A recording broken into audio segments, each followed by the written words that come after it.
Salut à tous, voilà, petite vidéo sur Janga, mon serpent roi de Californie. Donc Janga est une femelle, elle mesure 66 cm. Quand je l'ai eue il y a 4 mois, elle mesurait 40 cm. Donc au tout début je la nourrissais avec un fœtus par semaine et aujourd'hui je la nourris avec 2 blanchons par mois. Donc pour l'instant c'est un terrarium provisoire qu'elle a. Elle vit dans un terrarium de 88 cm de long sur 45 de large et sous 50 de hauteur. Donc quand elle sera adulte, elle fera à peu près 1m50. Et là je la placerai dans un terrarium de 2m80 de long sur 65 cm de hauteur et de largeur. Donc niveau température, j'ai le point chaud qui est à entre 26 et 28. J'ai la sonde qui est là devant la cachette. Niveau point froid, j'ai à peu près 23 degrés, donc point froid c'est la température de ma chambre où je suis. Après ça, donc voilà Janga qui est là.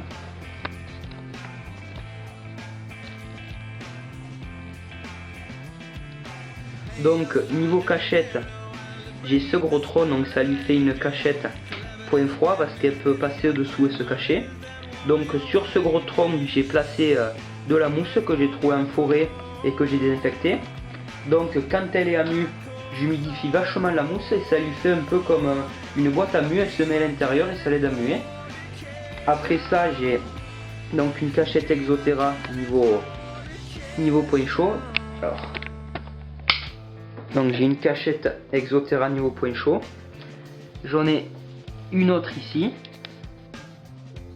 Ah. J'ai le crâne qui sert aussi de cachette. Puis après ça, j'ai sa gamelle d'eau qui est ici. Là, c'est un pied de vigne avec un feuillage. Donc niveau substrat, ça s'appelle Substrat Forest. Je l'ai acheté sur internet. Donc ce substrat est bien parce que quand j'humidifie un peu, il tient bien l'humidité. Donc il n'est pas volatile, il fait pas comme de la poussière. Donc Janga qui rentre dans sa cachette sous son tronc. Voilà. Donc ça y fait une grosse cachette point froid.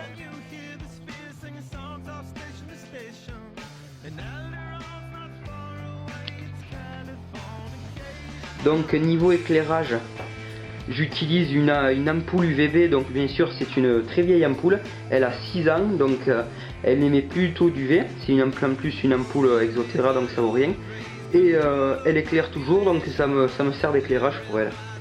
Voilà. Donc après c'est un Terra de marque Terra Tantis, ah vous voyez.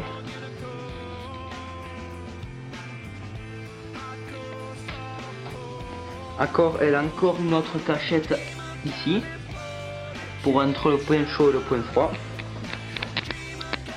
Donc moi je la nourris avec des souris congelées. J'ai pas voulu le vivant parce que déjà ça coûte un peu plus cher et puis bon, sur internet j'ai vu qu'il y avait des risques, donc je préfère utiliser du congelé parce qu'elle a toujours pris du congelé et elle le mange sans souci. Donc pour l'instant je reste sur ça et on verra. Voilà.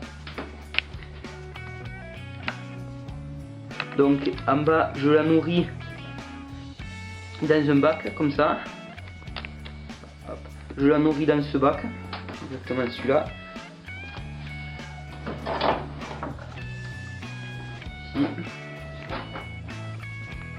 Voilà. Donc petite vue du terrarium de Mondragon d'eau. Et ici, si vous voulez voir la vidéo du terrarium de Mondragon d'eau, je mettrai le lien de la vidéo dans la description. Donc le lézard il est là-haut.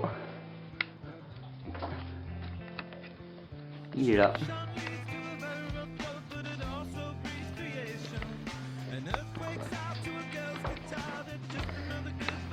J'espère que vous avez bien aimé la vidéo. Si vous avez des questions, n'hésitez pas à me les poser. Et abonnez-vous et merci. Salut!